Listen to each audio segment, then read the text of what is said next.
and today we got to play Vivid Memories. But before we get started, don't forget to hit the subscribe button and the notification bell because board games are amazing, and that's what we're talking about today. So this game, interesting story. So Randy sits us down, and I see the board, and I'm like, I've played this game before. And Randy, what'd you tell me? I said, I don't think that's possible because it's a Kickstarter release that just came in while we were on the cruise. And I was like, no, I've played this before. And then I realized I played it at Gen Con.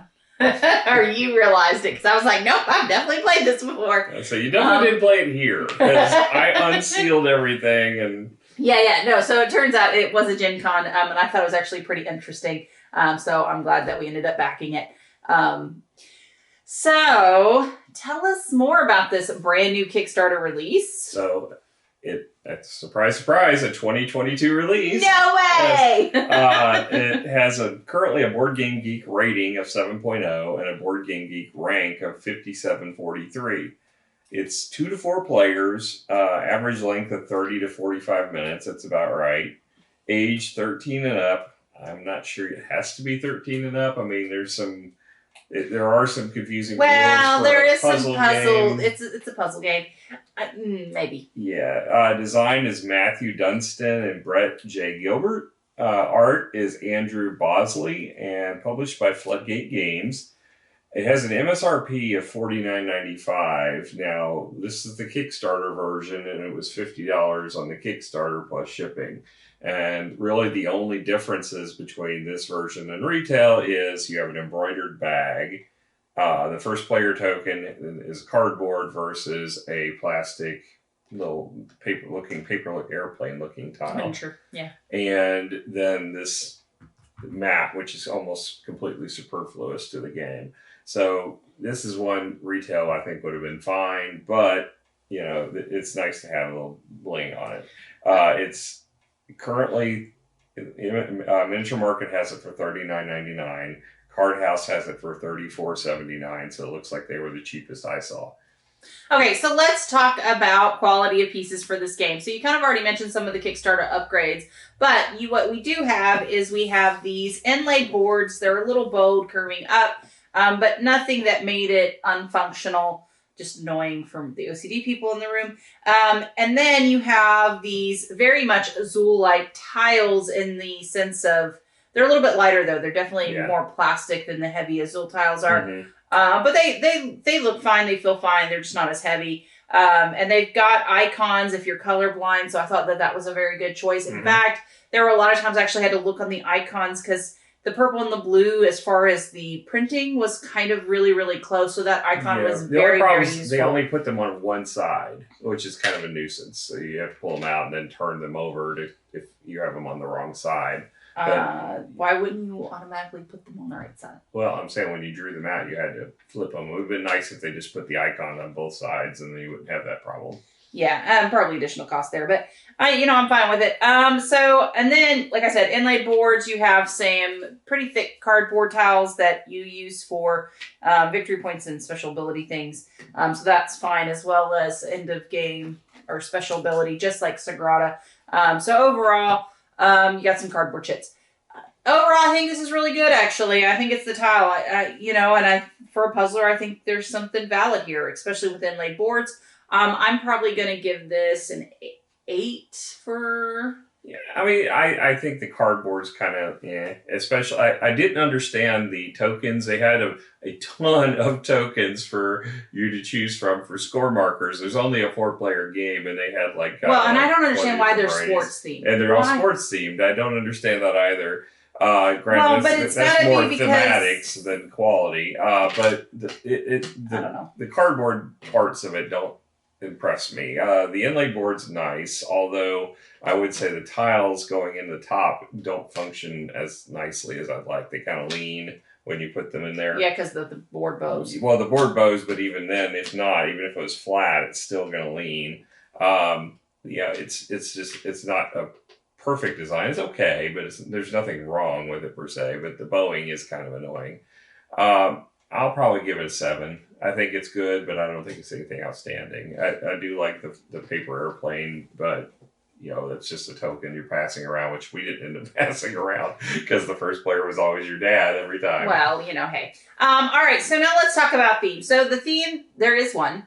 For some reason, I don't know why there's sports over here, and these people, like, some of them are sports related, I guess, but then some of them, like, he's building a sandcastle. They're dreaming of their future, so it starts out with the childhood dream, and then it turns into kind of their fantasy. So the one's flying a kite that looks like a dragon, and if you look it over, he's actually talking to a dragon, and so it's their imagination. This guy's building a sandcastle. Yeah. In reality, he's playing with a big, huge octopus. And then the goals for the game are your occupations you dream to be in the future down the road, astronauts and doctors and musicians. But then what's up with the sports? You got me. That's the piece that doesn't make any sense. I mean, I guess if you dream about being in sports, they have those up there. I don't know. Oh, okay. Vivi, you'll take turns collecting fragments of childhood memories, weaving a tapestry of colored threads in your mind throughout your journey. Yeah, this is your brain. But you're collecting them after the fact? You're putting the pieces together. You can't, maybe you forgot. And you're bringing your memories back together. What do we go through, a mind-wiping thing? Who knows? Hey, maybe so. Maybe your data. I don't know. Weird. Okay, theme-wise, don't get it. Hate to say it, don't get it. But it's got pretty art. I mean, it does. It does have good art. It's whimsical and fun and fair enough. I think the theme's fine. I mean, the brain doesn't really look too much brainy. I mean, it looks more like a cloud than a brain. That explains. Oh, I get it now. I was wondering what this was. Yeah, so it's kind of a cloudy, nebulous brain, but yes, it is a brain. Now, my question is: some of these games allow you to switch up memories, like. How do you do that? Change a great, whatever. Anyway, so theme-wise, doesn't make sense, but there it's pretty. I'm going with a 6. I'll give it a 7 because I think the art is fun, and they try to put it together, and they make the neurons connect, and I get it, so I'll go with a 7. I think I'm glad you do. It's a puzzle game. It's really kind of irrelevant to the game, but it's a fun theme. Okay. All right. So let's then now talk about rules. You read them. Yes. So I didn't. Rulebook is 8 pages long. So not bad. Not bad at all. It's got a nice texture to it. It's got a kind of a linen finish on the rulebook. Okay. It's decent sized font. Not bad. A lot of pictures and imagery. I did have to read a few times about how the connections worked with the neurons because it was a little confusing. But I think it's just the manner of the way the puzzle works. Yeah, we were trying to make it a little bit harder earlier on. Yeah. And we'll explain that here in a minute. But so all in all, the rulebook's fine. It's nothing exciting. The cover there is really no cover. It jumps right into the contents of the box. It's kind of... So give it a score. I'll go ahead and give it an 8. I think it's fine. It does a good job, and it's clear. It's just, and it does have a solo game where it's not actually including it in the book. You have to scan a little icon thing to get how to play it solo, which is kind of weird. I mean, hey, whatever. Might have been a late on. All right. Okay. So now let's talk about actual gameplay. So, and normally your board's blank when you start out. We're kind of showing the end there, but you'll have these tiles set out. These are the ones I completed, but there'll be 6 of them in the middle, and they're all set to their action side. Yes, and then as well as that, so you're going to put 5 of these memory shards. Well, that depends on player count, but yeah. I'm going to say 5 because that's what we did for 3 players. It's 5. So basically, you take 5 out of here, you put them all out. So basically, you have 3 choices. You can take 1 of a color, 2 of a color, or 3 of different colors. Okay? So, and if you do that, there's some additional things you can do. Whatever you take has to go in a single space. So, for example, this one, there aren't 3 different colors, so I have to take 2 or a single. So I'm deciding that I need some green, so I'm going to take 2, and I have the capability of putting 2 here. Okay? Now, you choose 2, and that's where it goes. Their positioning within that hex is not relevant. As long as they're in the hex. That's what threw us. Yes, because we thought that like corners would have to, like all the green, like corner wise, that you could actually create a trail.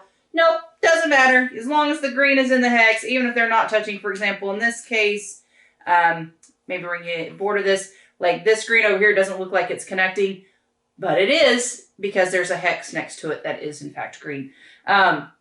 So that took us a couple of rounds. That would have made life a lot easier because I was sitting there trying to figure out, all right, how do I get this to connect where I needed to do and all these other ones. So anyway, so you slowly start adding them in. And so other turns are taken. Now what happens if I take a single one? Now first, if I empty out the board, I get this card and place it here for right now. And we'll talk about that at the end of the round. And then I get to place this wherever I want. But in so doing, okay, I'm going to choose to go here. I can pick another hex and anything I want to push it one space somewhere else. So say if I choose this one, I can put a yellow here. It has to be adjacent. It has to be adjacent, one over. Yeah, alternatively, you can move everything adjacent into one hex as well. Yes. All right, so you can do that to kind of spread it out. So if you do have two of a color, that is an option for later on for you to spread out those colors.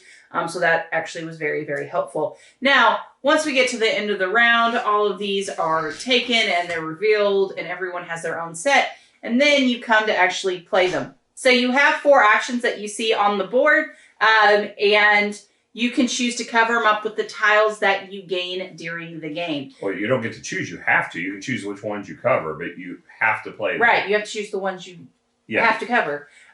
So you do that, and then you take the actions of the exposed tiles. So in this case, it's changing a blue to a yellow and red. You get a one from the bag, you get a green, and then you get a yellow. And then you can place those on your board. Now with the blue, wherever you take off the blue, that's where you have to put your 2 spaces. So you want to make sure there's room. And then there's ones that let you move things over and things like that. Now, once you do those actions, you flip them over and it reveals an option for victory points. It will trigger at the end of the round if it can. If not, it stays there blocking the space. And so it prevents you from getting another action at the end of the next round. Now, one other thing we noted, so once all that's complete, all those special abilities occur, then you're going to look at all your connections. So if you have a yellow connecting to another yellow, it will trigger. You will count how many ever connections you're making that round, or new connections, I should say. It's new connections that you're making that round times the number of spaces that it takes that it's in that circuit. Hexes. It doesn't matter how many of these little neuron connections. Right. It's the number of circuits. It's how many hexes are occupied. Correct. So in this case, for a yellow, it would be I'm connecting 2, and I have 1, 2, 3, 4, 5, 6, 7, 8. So 8 times 2 would be 16 victory points. But if I had 3 connection in that round, then I would increase even further. So 3 times 8 would be 24. You also get points for matching the patterns of these that you're clearing out. So that will be the first points you get for the round. Right. Then, I mentioned that. Yeah.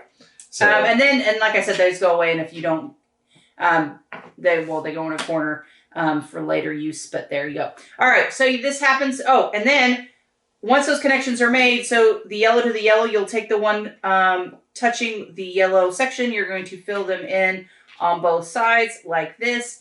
And in so doing, there are certain groupings that if you complete that full grouping, you get victory points based on those. So you have an 18 point, 14, 1 points. There's a couple of them. So you want to fill those in, and you get those each round that they're filled in. So it's kind of imperative that you try to do that kind of early on. But I will say, I did not. I got a couple of 1s into the last round. Yeah. I know there's a way to do it better. We got an 18 on the final round, both you and I. Yeah, so I was excited about it. All right, so and then also at the end of the game, so you do this for 3 rounds, and then at the end of the 3rd round, you also trigger this. So this is one you got at the very beginning of the game. No one else could see. So in this case, I had benefits for yellow. So I got 1 point for every yellow tile in my mind. I got 5 for every tile that needed a yellow that I completed, and then 2 for every in the groove ones that I met on the edge. So basically the connections that I made. And those victory points get added on to the end as well. And that is the game. You play 3 rounds. Yep, 3 rounds. So overall, I actually really enjoyed it. I love puzzler games, and I was excited when I saw this at Gen Con. I was really sad I couldn't buy it. And I'm glad Randy either read my mind, I told him about it, or however it happened that this game... I connected the fragments and put together that you wanted this game. However it ended up in my hands, I'm very, very grateful because I had a lot of fun doing it. I enjoy puzzlers. And this one is very, very pretty, and it's different because the way the connections are, and I will say we were making it harder trying to get the ones. This is substantially easier once we did that. So overall, I'm going to give this a solid 8. I really enjoyed it. What about you? I'm probably 7.5. I thought it was fine. I thought it was a good game. I think there's some quirky things about it, but I thought all in all it was a good puzzle game. But whether it's going to have lasting appeal, I'm not sure. I want to play it again. Well, yeah, I know now because it's brand new. In fact, I want to play because I lost, so I got to beat you. But yeah, I don't know if long term this one will last. I mean, it's not. It doesn't. I don't know if it has the lasting power of like a Sagrada or a Azul or what have you. We'll see. We'll see. All right, guys. Thank you so much. We enjoyed hanging out. We'll catch you guys later. Bye.